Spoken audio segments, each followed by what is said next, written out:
पूरे देश भर में हर दिन कहीं न कहीं दलितों पर अत्याचार के मामले सामने आ रहे हैं, जिन पर ना ही कोई राज्य सरकार कुछ बोलती है और ना ही केंद्र। और अभी हाल ही में मंदिर में जाने को लेकर एक दलित परिवार को पीटने की जो घटना गुजरात से सामने आई थी, वो पूरे समाज को शर्मसार करने वाली थी, जिसके विरोध में जिग्नेश मेवाड़ी अब दलित समाज के साथ खड़े हैं और हर हाल में दलितों को न्याय दिलाने की बात कहते हैं।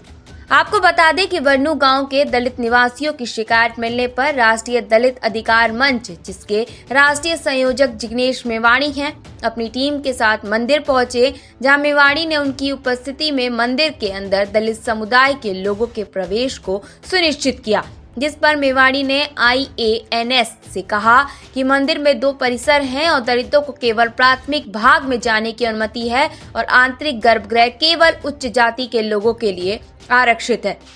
प्रवेश के बाद मेवाड़ी ने वर्नू गांव में रहने वाले अन्य समुदायों के लोगों के साथ बैठक की। मेवाड़ी ने उनसे कहा कि हम यहाँ अपनी ताकत दिखाने के लिए नहीं है कि हम मंदिर में प्रवेश कर सके, लेकिन हम यहाँ आपके साथ हाथ जोड़कर आगे बढ़ने के लिए हैं। आइए एक दूसरे को अपना समझें और अपने साथी ग्रामीणों के लिए भाईचारे की भावना रखें। साथ ही मेवाड़ी ने शनिवार को गुजरात में दलितों के खिलाफ अत्याचार और छुआछूत की प्रथा के खिलाफ आंदोलन का भी आह्वान किया था।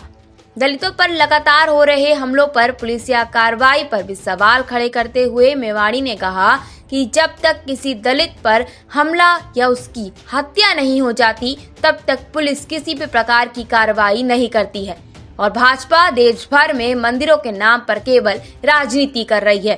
साथ ही मेवाड़ी ने बीजेपी की नीयत पर सवाल खड़े करते हुए कहा कि अस्पष्टता हमारे समाज पर एक धब्बा है और हम एक समाज के रूप में हैं, एक राष्ट्र के रूप में हैं, इससे शर्मिंदा नहीं है। मैंने भाजपा को 3 बार सदन में चुनौती दी है कि 18,000 से अधिक गांवों में से एक गांव को लेकर उसे अस्पष्टता मुक्त बनाया जाए, जिसे उन्होंने स्वीकार नहीं किया है। वे चाहते हैं कि यह जारी रहे। मेवाड़ी ने बताया कि अकेले कच्छ जिले में रापर और भचाऊ तालुकाओं में अनुसूचित जातियों और दलित समुदाय की लगभग 3,000 बीघा भूमि पर स्वर्णों ने अवैध रूप से कब्जा कर लिया था, जिस पर कदम उठाते हुए हम पहले ही गुजरात में 10,000 एकड़ दलित भूमि की पहचान कर चुके हैं, जिस पर कब्जा कर लिया गया है। आने वाले दिनों में हम इस तरह की कई शिकायतों के लिए आवाज उठाने के साथ साथ नेर और वर्नू गांवों की तरह ही हमें मुक्त करने के लिए आंदोलन जारी रखेंगे।